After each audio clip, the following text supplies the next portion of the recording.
Ladies and gentlemen, welcome once again to the Packernet Podcast. I am your host and resident fanalist, as always, Ryan Schlip. Check us out online, packernet.com. Find me on Twitter, pack_data. Well, a little bit of news and notes today. Biggest news so far. Via Adam Schefter, the Green Bay Packers and kicker Brandon McManus reached agreement today on a 3-year, $15.3 million deal, including a $5 million signing bonus. The deal was negotiated by Drew and Jason Rosenhaus. It's one of those things that you look at and you go, this is obviously getting done. And then you sit there and think, I mean, it's getting done, right? Like, they got to do it. And then those dark, evil voices start speaking in the back of your head. He's pretty old. Packers don't like old guys. They didn't want to pay Crosby. Remember, they don't like paying kickers, man, especially old kickers. I'm just saying. And that voice gets louder and louder until it happens, and then you're like, I freaking knew it, dude. Come on. They were obviously going to do it, right? They were totally always going to do that. But the assembly of the football team has begun. This one was about as much of a no-brainer as there is. I mean, I understand that there's a limit, and obviously, you know, you can come out and say, I want $50 million, and the answer is no, right? But I don't see a scenario optically where you talk about, boy, oh boy, we got a ton of money, and yeah, we just couldn't find a way to make it work with the kicker. Just pay the frickin' guy, whatever. Well, he wants to be the highest paid kicker. I don't care. Highest paid plus $1 million. I don't care. So, you know, part of the reason that this is such a good financial year for the Green Bay Packers. A lot of teams, they start high, but you look at their list of free agents, and there's 20 of them that are going to get re-signed, so by the time it's all done, you have no money left. The Packers have re-signed 2 free agents. There's only 3 free agents left. Myers, Stokes, and Slayton, and this is the biggest reason why I'm entirely in favor of bringing Myers back. I know a lot of people don't like him, and out of frustration, just the thought of paying him makes you sick. We don't really have an option. That's not to say that something can't make itself available. Maybe we draft an interior offensive lineman, and maybe that interior offensive lineman isn't a pile of dog crap, or maybe they don't end up getting hurt the entire year, like our first-round pick from last year, as well as our, third-round pick.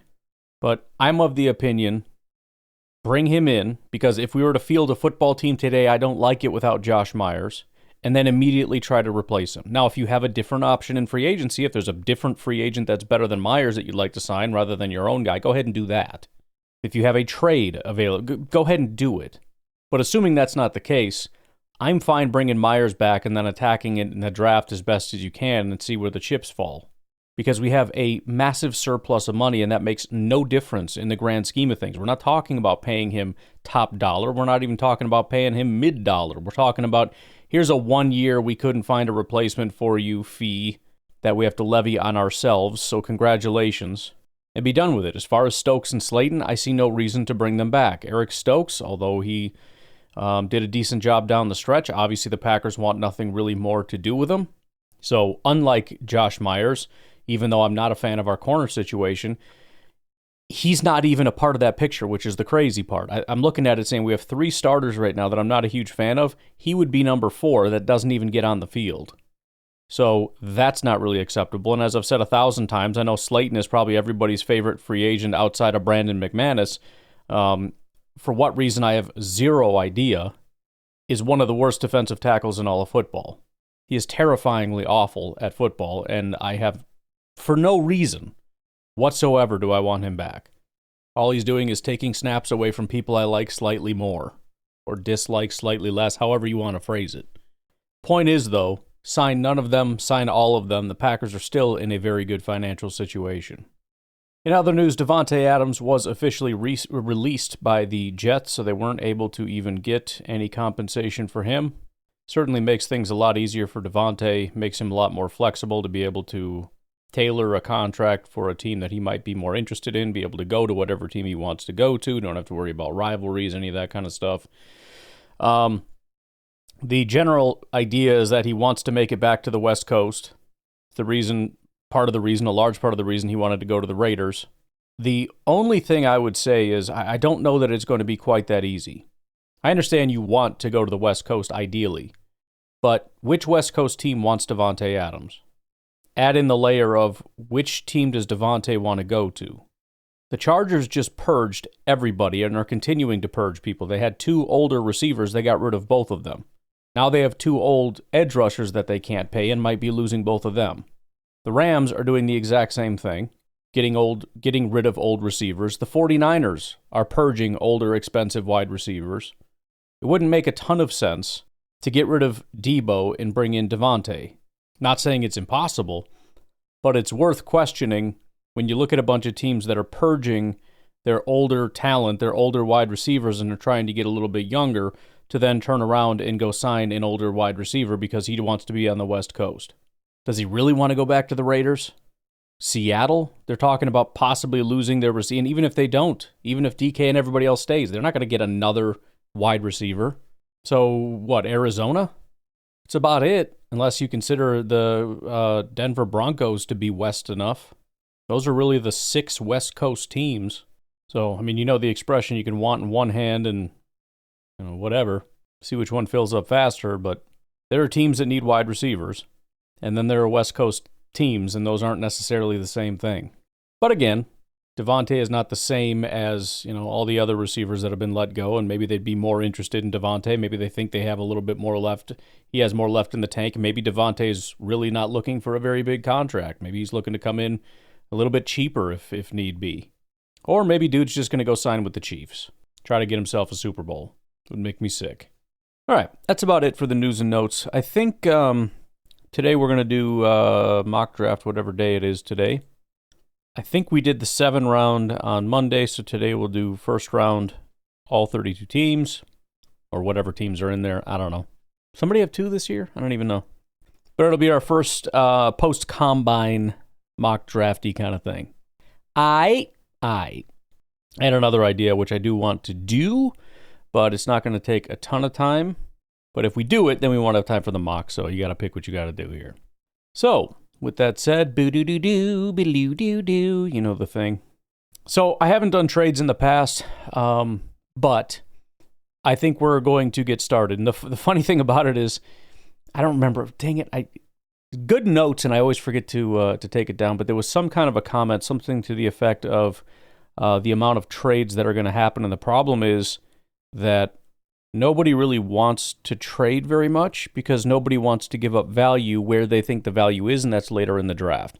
So nobody wants to move up, like, for example, the Packers. They don't want to give up a second-round pick or a third-round pick to move up in the first round because the first-round value sucks and the second, third-round value is fantastic. That is sort of the general view of, supposedly the general view of teams, and that's been kind of echoed throughout by the draft analysts, et cetera, et cetera. The exception being the very, very early part of the draft because nobody really wants this spot because, again, not a ton of high-end value. So, the Tennessee Titans have already made it aware. They've already told everybody, yes, we're willing to move the spot. Yes, we have opened up the phone lines. Yes, people have called us.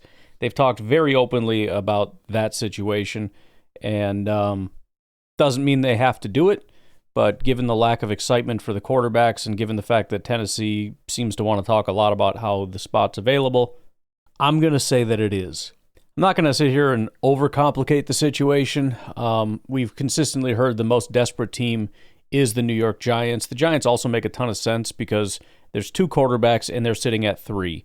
If somebody else comes up, like the Raiders or whatever, and they take somebody and Cleveland takes somebody, you're left out of luck. It also allows the Titans the opportunity to move back and likely still get the top prospect that isn't a quarterback. Cleveland may not go that route, but either way, there's seemingly two top prospects, and so you at least get one of those 2. So I think the Giants just make a ton of sense. As for who the Giants would pick at 1, again, we've consistently heard, with a few exceptions of scheme and whatnot, that Cam Ward is sort of the miles ahead number 1 prospect right now. So the Giants are going to move up to 1. The trade value isn't necessarily important. I just gave up a 2 to make it work here. Going to need probably more than that to get up there, but it's not really the focus of what I want to do today. So Giants trade with the Titans, move up to number 1, and take Cam Ward. The Brown spot gets to be, and by the way, this mock is a little bit more A little bit more me, I guess, kind of stepping out, saying that I'm going to kind of think things through a little bit more, a little bit less based on, what everybody else is saying. The Browns spot is tough because we don't know what's going on with Myles Garrett. If they do lose that battle and Myles Garrett does end up moving, this is a very easy decision, and they take Abdul Carter. I guess I shouldn't say it's an easy decision, but it's pretty straightforward. I think Shedeur Sanders is certainly an option and should be, especially if they do keep Myles Garrett, because that's going to come with guarantees to Garrett that we're going to do everything we can to try to win stuff, and you can't do that without a quarterback.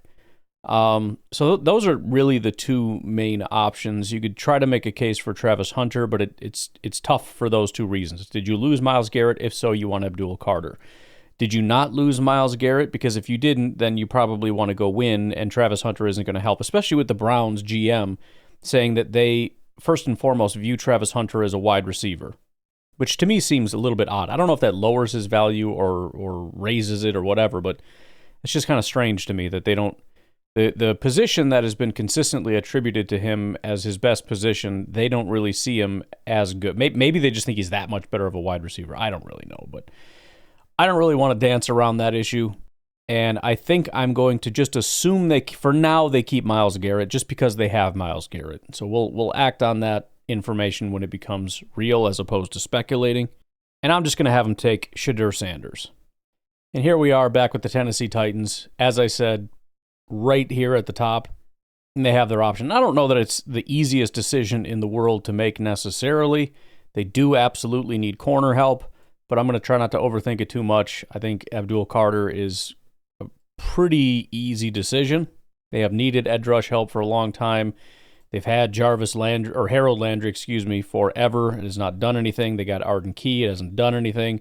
They need to get that premier pass rusher, and I think they finally have an opportunity, and you don't want to pass it up for this sort of nebulous, weird, like, is he a corner? Is he a wide receiver? Should we try him at both? Maybe a little bit of this and a handful of that and a twist of lemon. Just get the pass rusher. Let somebody else figure all that out. For the New England Patriots, I'm going to get away probably from conventional wisdom here. I think, probably people would want to take Travis Hunter. I think I know, based on the notes that I've been taking, the priority for the New England Patriots is to bolster the lines. That's offensive and defensive, so that would not be Travis Hunter. Now, the question becomes, what direction do you go? I think Mason Graham is a pretty easy decision to some degree because they absolutely need defensive line help. The defensive tackles are terrible. But I also know there was some concern at the combine with Mason Graham. And based on the consensus big board, Will Campbell's sitting right here, and I don't know that we have a single good offensive lineman. I mean, Mike Onwenu, whoever the heck that is okay guard, but it's just bad, and we got to figure out what we're going to do surrounding Drake May, who actually started to turn things around. I think protecting him is the most important thing. So I'm actually going to go with Will Campbell. Maybe that's a popular pick. I think my secondary pick would have probably been Mason Graham. I don't know that Travis Hunter would have been the dude either way. Jacksonville Jaguars at 5. This has fallen in pretty nicely for them. Although, again, it kind of becomes one of those... The most tricky thing, at least for me, is the need versus value component. I'm looking at this team and I'm going, they need serious defensive line help. Mason Graham right here makes a ton of sense.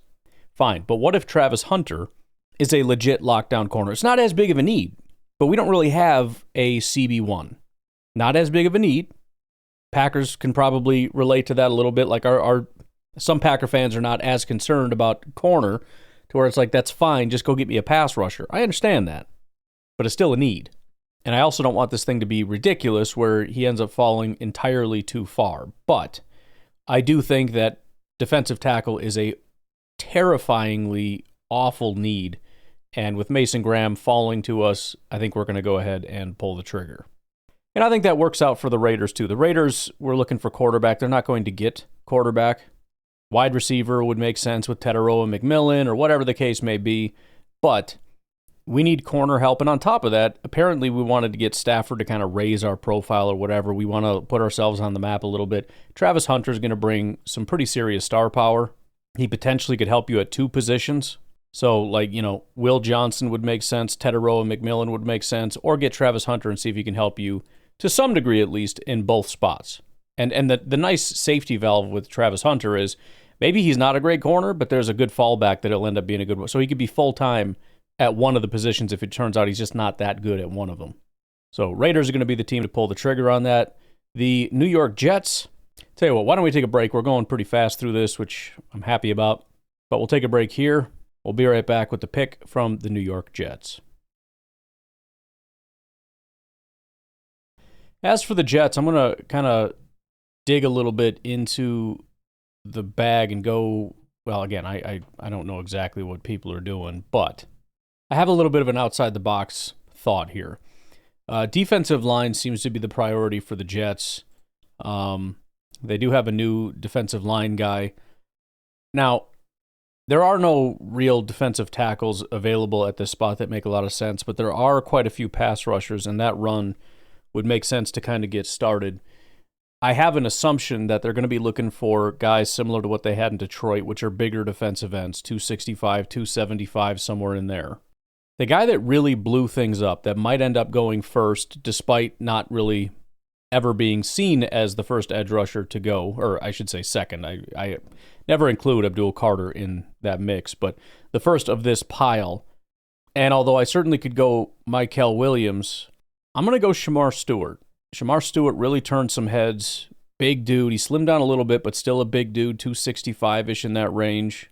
I think he really impressed a lot of people, and I think he's going to could end up being that first dude. I know I don't want to go Jalen Walker, just being that undersized guy. Not to say that they wouldn't go in that direction, but that's not really the way Detroit, which is, this is the Jets pick, but their new head coach is their old defensive coordinator for Detroit, if you were confused why I kept saying Detroit. So I'm going to go ahead and do that, and I'm going to send Shamar Stewart, edge rusher out of Texas A&M, at 7 to the Jets. As for the Carolina Panthers, I mean, you could certainly make the case that Teteroa McMillan could be an option since he's sitting here.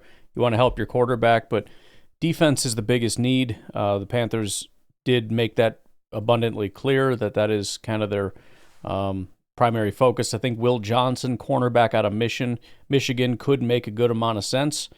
However, with the loss of Brian Burns, I could see them going edge rusher, and I think a potential decent replacement might be Jalen Walker, edge rusher out of Georgia. So that's exactly what we're going to do. For the New Orleans Saints at 9, interestingly enough, and I'm very sad to do this to everybody that is hoping a pass rusher falls to us, I think we're going to go 3 in a row here. Again, Will Johnson, cornerback out of Michigan, makes sense. Teteroa McMillan, you could say, but they got Chris Olave. Nothing wrong with taking another guy, but Shaheed is not bad either. I don't know if I need a third receiver before I need, a better pass rusher. Again, Will Johnson could make some sense, but I do think I'm going to take Mykel Williams, edge rusher out of Georgia. For the Chicago Bears, as much as it would be interesting to get creative, there has been one note on this. Some people are starting to hit the Ashton Gentry thing, but offensive tackle has been constant. So I'm going to do them a solid, unfortunately, and give them their tackle. I'm going to mix it up a little bit, though. I think Kelvin Banks has been much more popular, Josh Simmons as well. But again, getting back to the combine thing, Armand Membo was really impressive. And I have to assume has been making some moves up the board. And so I'm going to give the Bears Mr. Armand Membo, offensive tackle out of Missouri. As for the 49ers, it's a little bit tough just because I don't know that the board is super wonderful for us right now. I would love some defensive line help. We certainly could get edge rusher Mike Green or something to that effect, which is definitely a consideration. Defensive tackle would be much more important, but I don't know if I want to go Walter Nolan or somebody like that at this particular point in time. Trading back is certainly an option, but again, finding a partner to trade up is going to be tough. So what I'm going to do is focus on value and sort of need. And I'm going to go with Will Johnson, cornerback out of Michigan. The corners are not the greatest in the world. Their secondary certainly was starting to struggle down the stretch. And obviously they're going to lose one of their corners, or at least I believe they're going to lose one of their corners. We had talked about he suffered the tragedy and whatnot. So before things spiral too far out of control, let's see if we can get ourselves a number one corner, because I don't know if Ricardo Green is going to be that guy or not. And even if he does step up, then I don't care. So Will Johnson to the 49ers. Dallas Cowboys, this has been Ashton Gentry territory forever. I did just see recently, and it was one of those kind of iffy, probably shouldn't take it too seriously report type of things, but it's in the back of my mind, saying that the Dallas Cowboys would not, something to the effect of they would not take Ashton Gentry in this spot. I don't know why Gentry is stuck in my head right now. I don't think I'm going to explore that too much right now. And I think if they do lose Micah Parsons, it's worth discussing options there. But for whatever reason, this has been a constant Ashton Gentry story, so we'll probably just go in that direction. Tetairoa McMillan is still available, and I had said as if he's here at this point, then maybe they pivot and go that direction, but I'm going to keep it with Ashton Gentry because that's the way it's been going. Like I said, I've been saying I could see McMillan fall, maybe not because of his talent, and maybe he's already fallen too far. And we're getting into that territory where even if it's not that big of a need, you got to take him because of the talent, or somebody would trade up for him at this point, or whatever the case may be. But just based on, doing what I think is best for each team has just led me to this spot. And even Miami, I mean, I don't see how this is my biggest need with Waddle sitting right here. I guess, plus with Miami, the assumption is that Teron Armstead, elite tackle, is not coming back. And so if that is the case, then there's talk about obviously replacing that person with the top option being Kelvin Banks. I don't know if that's all going to happen, but that's kind of where things are headed as far as I can tell. So that is the direction I'm going to keep it. Miami Dolphins select Kelvin Banks, tackle out of Texas. Really hate to keep McMillan falling here, but I'm going to stick with what we had already talked about, and that is the Colts' focus being we got to try to give Richardson one last legit shot. Their wide receivers are not bad at all. Their third best wide receiver ranked 46th via PFF. Their third best ranked 46th. And their top receiver, Josh Downs, ranked 12th. So I'm not giving them a wide receiver. However, they do need offensive line help. And as I talked about, they're very interested in guard Tyler Booker. So we're going to roll with that, and we're going to give him guard Tyler Booker. All right, I'll tell you what. Let's take our final break. We'll come back and see how long it takes us to rip through the remainder. We got the Falcons coming up. They don't have a ton of picks, so if there's any interest in trading back, but I can tell you right now that's not going to happen. I already know without even looking at my notes what's about to happen here. But we'll take a break. We'll be right back. So the Falcons, I mean, there is talk about, what about Campbell, the linebacker or whatever, but they still need edge help. And as far as the debate about do you like the big guys or do you like the smaller guys or whatever the case may be, as far as the edge rushers go, they got a bunch of smaller guys. And maybe they try to go in a different direction. But in terms of who would be interested in someone like this, and I could have him fall based on some of the potential off-the-field concerns, et cetera, but I'm not going to do it.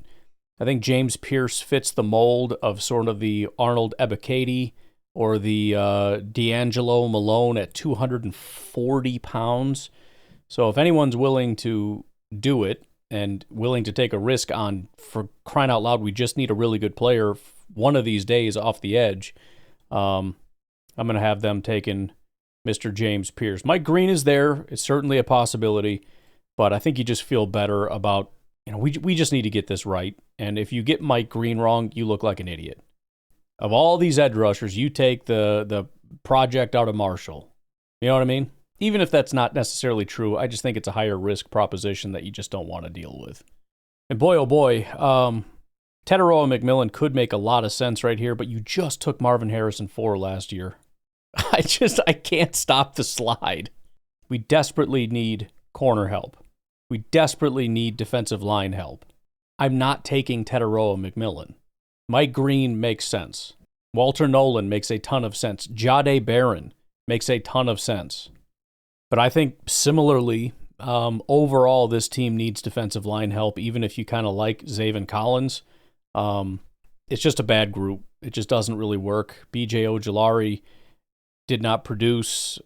Nobody on the interior makes sense. We could certainly go in that direction.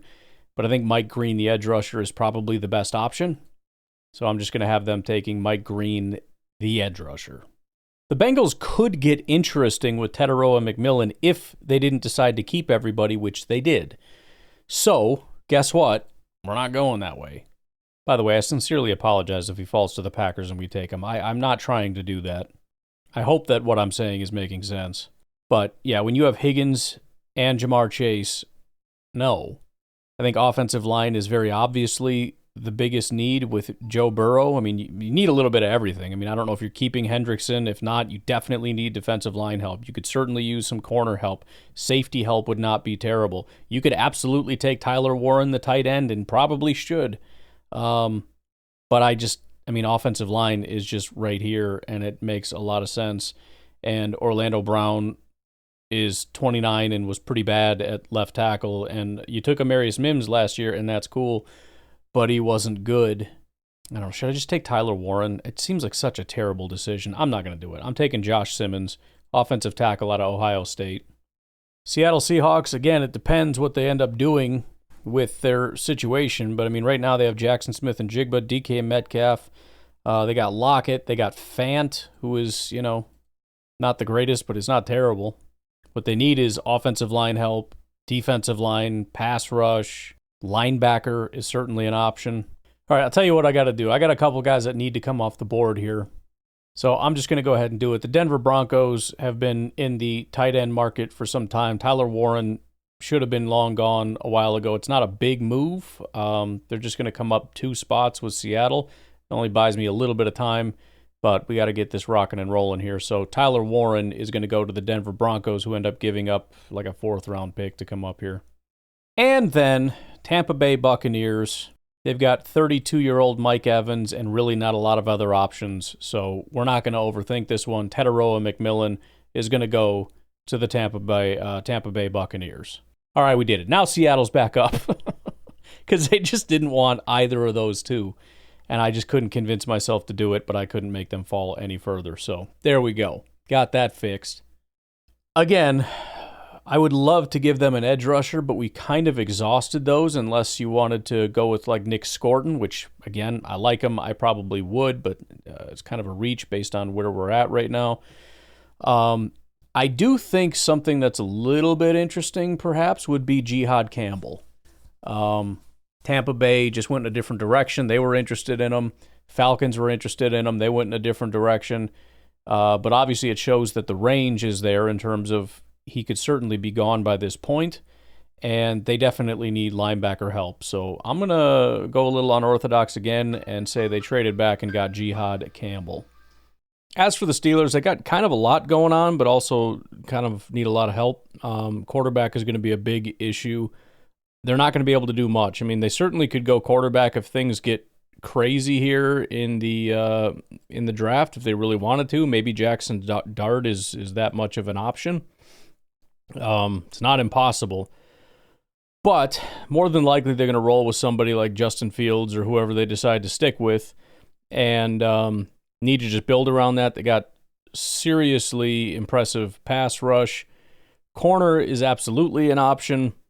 I think wide receiver is also an option, though. Pickens is there, but Pickens is a freaking weirdo, and that's really all that they have. So those are probably my 2 biggest things. Do I want to go Jahdae Barron to get some help there, or do I want to really help our offense? I think corner is a bigger need than wide receiver, but I think offense is a bigger need than defense. So I am going to pair Mr. Luther Burden. If you want to stick him in the slot, that's perfectly fine. We could use him there anyways with Pickens being an outside guy. So Luther Burden's going to come in and help out this offense, hopefully help out Justin Fields or whoever they decide to roll with at quarterback. Who knows? Maybe Aaron Rodgers. I don't know. Chargers, I would say, are pretty wide open in terms of needs. They need running back help, tight end help, offensive line help, wide receiver help, defensive line help. They need probably edge rusher help with Bosa not playing very well last year, Khalil Mack being 900 years old. I don't know who's actually staying. Could use linebacker help, corner help, maybe even safety help. Pretty wide open. With that said, the one thing that's kind of lingering in the back of my head is Harbaugh. Harbaugh wants big, tough, physical guys, and I can't not think about defensive line when I think about Harbaugh. If they didn't seem to hit on Ladd McConkey, I think wide receiver would be an even bigger need, but I think I'm going to go with Walter Nolan. He's going to end up going number 22 right in front of the Packers' face just to tick me off. But all right, Packers are up at 23. We've got a lot of the usual suspects here. And not a lot of the others. None of the edge rushers from that crew, aside from my guy, Nick Scordon, who obviously is more of a later first, early second type guy, at least according to the consensus board right now. Nolan, my defensive tackle, is gone. Jahdae Barron is staring me in the face. I do think it makes a decent amount of sense. Kenneth Grant was not, necessarily my favorite guy, but I get it for the athleticism. Kind of feels like a little bit of a Gutekunst pick, high athleticism, low production, you know what I mean? It's more of like a meme stat than I think a real stat, but I'm going to roll with it because it feels right. Barron also makes sense because of the high character stuff. He definitely showed out love of the game. As much as I want to pigeonhole him as a slot guy, which I think makes sense, and again, it's not that we couldn't use him there. Just feels like a bad value. I mean, the guy has demonstrated the ability to play anywhere you need him. It hasn't been a very popular pick for me, and I probably won't ever do it again, so why don't we just go ahead and do it and take Jahdae Barron? I think that's one thing that's come out of this combine process for me is an appreciation for Jahdae Barron, and I could just see it. As far as, you want a good locker room guy, I think it's Barron. You want a good high character guy, I think it's Barron. You want a hard-working guy that's going to get in and grind and just loves the game and wants to study and wants to know everything and wants to go wherever the coaches tell him to go and be the best he can be at any position he can be. Jahdae Barron kind of checks all of those boxes.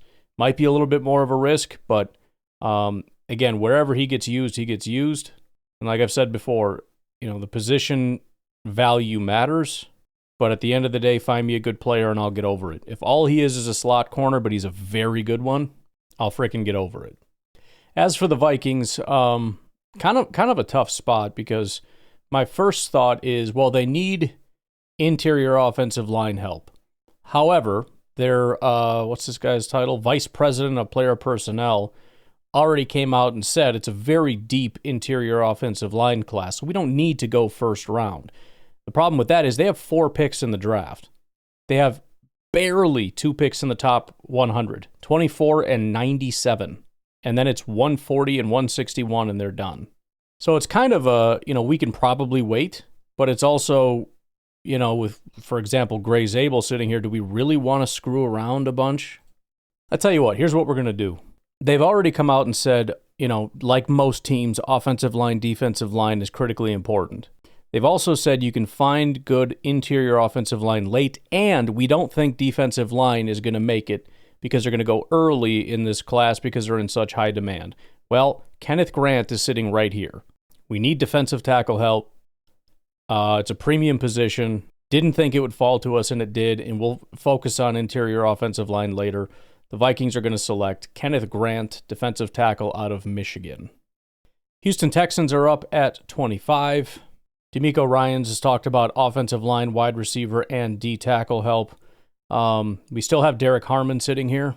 If we did want to go in that direction, and I think that would make a good amount of sense. As far as offensive line, not a ton, aside from, Zabel if we wanted to go that route, or Donovan Jackson if we wanted to focus more on the interior. As for wide receiver, they got Nico Collins, but they lost Stephon Diggs and are uncertain about Tank Dell. But I think defensive tackle makes a ton of sense. You got Daniil and Anderson on the outside, and then inside of that, when Settle is your best guy, you're in a tough spot. So Derek Harmon is going to go at 25 to the Houston Texans, kind of fulfilling what the Vikings said. They start going fast. Probably were expected to go earlier, but whatever. Now they're gone. Looking at the Rams, they got their quarterback back. You got Nakua. Offensive line is decent. Higbee's decent. I think defensive line is going to be the bigger need. Jared Verse was a slam dunk, but we got to kind of build on that a little bit. If we're able to find another pass rusher or interior guy to pair with him, that would be great, but I don't think we have a ton of options outside of Nick Scorton, which is an option. I'm also very curious, though, about corner. Siobhan Revel and Benjamin Morrison have both fallen as far as the consensus board. However, corner is incredibly important. It's really dried up, so this is where you see guys start to reach a little bit, and they just don't have good corners. I mean, they have a pass rusher at least. They have linebackers. They have decent enough safeties. Corner's tough. So if I'm the Rams, I'm going to try to hit that Jared Verse slam dunk at corner, and we're going to take Siobhan Revel Jr., cornerback out of East Carolina. Looking at the Ravens, obviously got a lot going for them with Lamar and Derrick Henry. Wide receiver tight end situation is not terrible with Flowers and Andrews. Got decent corners. Pass rusher would absolutely be a big help, but I think the biggest need is going to be offensive line. We've got Ronnie Stanley, 31-year-old injury-prone guy. Tyler Linderbaum is going to be a free agent in 2026. We got a couple other things, so we got a pretty decent value option here at offensive tackle. So we're going to take offensive tackle Josh Connerly Jr. out of Oregon, try to help out our what we're doing. I mean, look, this is a team that is kind of built on big, strong, dominant offensive linemen leading the way for Lamar and Derrick Henry, and we can't let this thing just completely fall apart. So that is the core of what we do, and if it's starting to show cracks, we got to fill them quick. For the Lions, it's been a pretty consistent theme, regardless of my thoughts on it, and that is we need more than just the one pass rusher with Aiden Hutchinson. Zadarius Smith was a nice little, rental type of deal or whatever, but we got to find somebody. And we know how much they love the trenches. They've done a phenomenal job building the offensive line. They found a hit in Aiden Hutchinson, but that's not going to be enough. And, again, the Eagles have done a number on everybody. Everybody wants to be them. The Lions certainly think they can be them if they could just stay healthy. But I think that they're going to continue to try to be that dude. So I'm going to, unfortunately, give him my guy. I could go Iziruwaku, would make some decent sense, but we're going to go Nick Scorton, edge rusher out of Texas A&M. I think it fits their mold anyways. Big, strong freaking guy. Going to put him opposite Aiden Hutchinson. He's going to be able to have a lot of one-on-one opportunities. And I think for Washington, the very obvious answer here is we need to help Jaden Daniels. And we need offensive line help. We need tight end help. We need wide receiver help. I really think Colston Loveland in this spot, not really expected to make it this far, so it hasn't been talked about a ton, but I think it makes a good amount of sense. I think Emeka Ibuka makes a bunch of sense because right now, as far as I know, Luke McCaffrey is their slot guy. And if you could have, Deebo Samuel and Terry McLaurin and Emeka Ibuka, I'm just saying. But knowing that we have two receivers now, it would be kind of negligent to not address the offensive line.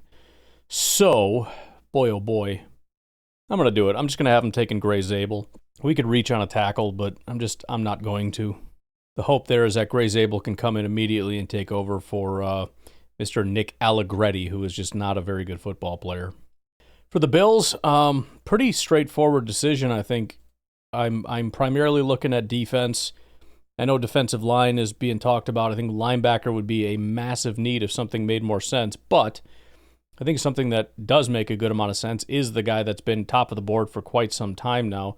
And that is a very, very big weakness for this team, which is safety. So I'm going to have safety Malachi Starks out of Georgia going to the Buffalo Bills. Going through this, I think the one thing that might change things a little bit, the conversation around teams aren't going to want to trade up because the value isn't up there. The question also you got to ask is positionally, who's available? If maybe the value isn't the greatest to move up, if there is, one edge rusher available, even if it feels a little bit ill-advised, I could see a situation. The reason I bring this up is looking at the Chiefs. I think the the wisdom here is they're looking for tackle. The tackles are just, they've been exhausted for some time now. You know what I mean? I mean, there was an early run on tackles. You saw the Ravens take an additional tackle, but I mean, I could certainly see a situation where Kansas City wants to get out in front of Baltimore, for example, or somebody else that might be looking offensive line to try to rectify that situation. Tell you another interesting option here would be Colson Loveland, just because Kelsey's going to be leaving soon, although with Kelsey back, I can't imagine that would be a decision they'd want to make for a team that wants to go win a Super Bowl before everything falls apart. Plus, outside of tackle, I have to assume the defensive side of things is the biggest issue. So I'll tell you what, we are going to go with Donovan Iziruaku, edge rusher out of Boston College. We've got a solid interior defensive lineman, one of the best, if not the best, in football. George Karlaftis and Mike Dana, not super doing it for me. We got a good DC that can cook up some impressive blitz packages and whatnot, but what did we learn? You got to get home with 4 at some point, and I just don't love, our one defensive tackle shouldering so much of that burden. But that does leave our final team, which is the Super Bowl champion Philadelphia Eagles. There is, again, offensive line, defensive line talk going on. There's speculation about them possibly going after Myles Garrett because although they have a defensive line, they're going to be losing some people and et cetera, et cetera. I don't think tight end, quarterback, running back, wide receiver make a ton of sense. They've got the corners, the safeties, the linebackers. But I do think the lifeblood, the true lifeblood of the team is the offensive line.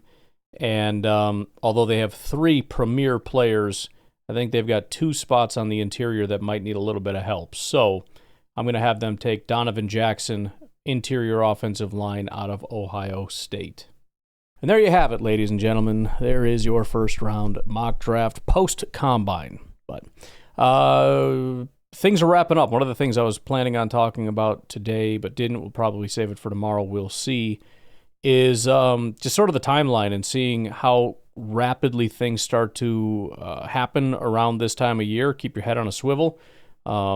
As we get closer, more and more things are going to start happening. I think last year it was 2 days prior to the legal tampering window, you started to see a lot more, you got trades and things going on as everyone's starting to panic to get their ducks in a row as they sort things out, and we're getting pretty close to that. Figure from where you're at, you got about 3 days.